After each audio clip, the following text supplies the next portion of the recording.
Hey, down dog. How do we do down dog? What is the correct way of doing down dog? And what are the benefits of down dog? It's such a beautiful and iconic pose, but I'm going to say there's no right way. Down dog, in case you don't know what we're talking about, is this sort of shape here.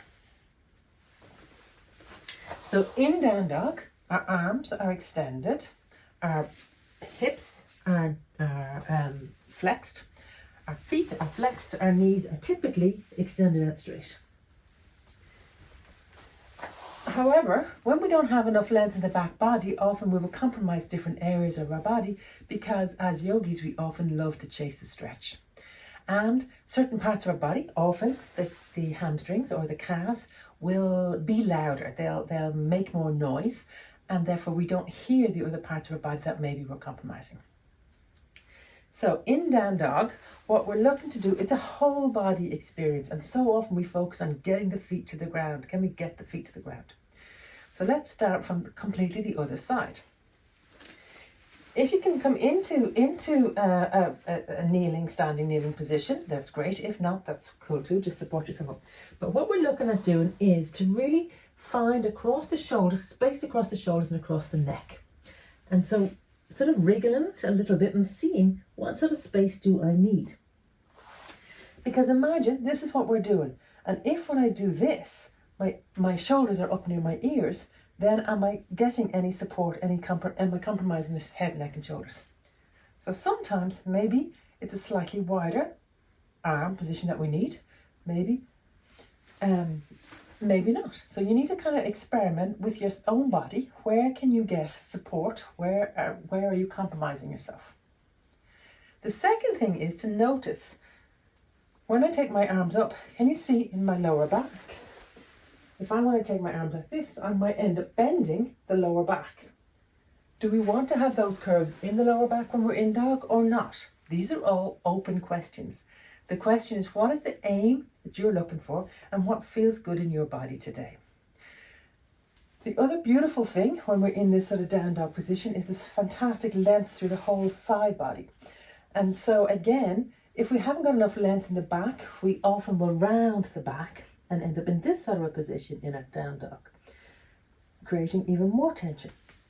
So it's lovely to even take photographs of yourself in your version of down dog and see for your body where get the feedback for you in your body, and then learn to feel it. So how we're going to begin is we're going to begin by placing the hands on the ground.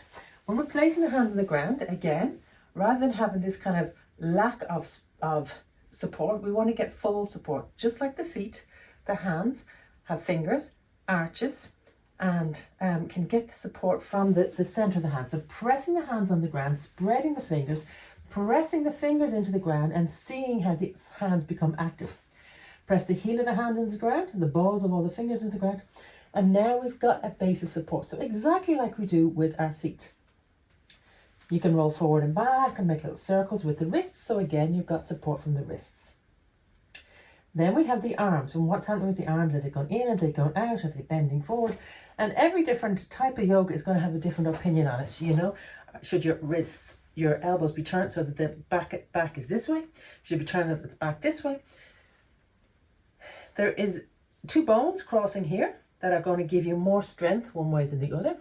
What I'm even more interested in than that is clear pathway.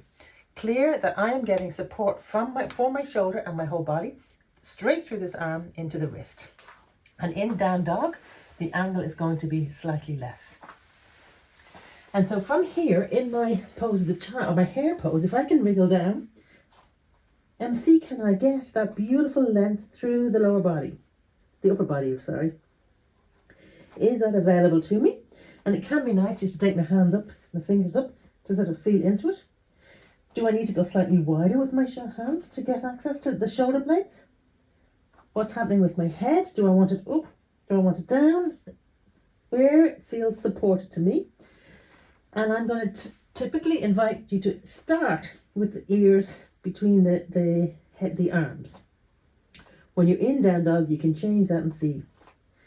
So from this beautiful position with support, I'm then going to come to all fours tuck my toes, and then come up. So when I come up now, I'm looking to recreate that space. So it may be that I don't have that space in my back body, which means I'm going to bend my legs more.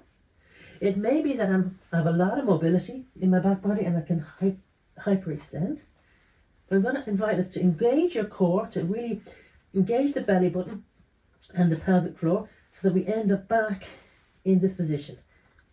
Head between the hands, nice long length. Now, do you keep your curves in your back, your natural curves or not? See, experiment. Can you feel the breath coming into this part, into the back body? Experiment. Are you feeling trapped and caught? Experiment. Maybe take the hands a little bit wider. Maybe rotate the arms and see, where do you get this beautiful clear pathway of weight? Notice that we haven't even started talking about the lower body yet. I'm keeping my knees bent. This whole time I'm keeping my knees bent so I can really focus on and see what's happening in the upper body. Experiment with the head. Personally, I quite like the head active. If I hang the head, what is the effect on the rest of my body? Do I like it or not? If it's hung, is it heavy to bring it back? Or am I bringing the head up? Find what serves you most. For me, like I say, this is my preferred position, but we don't want to get stuck or locked into any one position. And when I've got this beautiful upper body, then, and only then, am I going to bring in the lower body. And maybe I'm going to walk the dog. Maybe I'm going to see about getting my heels to the ground. But notice that to bring my heels to the ground, I may end up rolling the upper body. And so the question is it worth the compromise? It might be kind of cool to do that, but are you conscious of the compromise that you're making, and is it useful? And yeah, the whole question is it useful? And so feeling into the whole body, not just the bit that's screaming at you the most. And so taking the pressure off the bit that's screaming at you the most may allow you space to inquire about the rest of the body. Have some fun with it.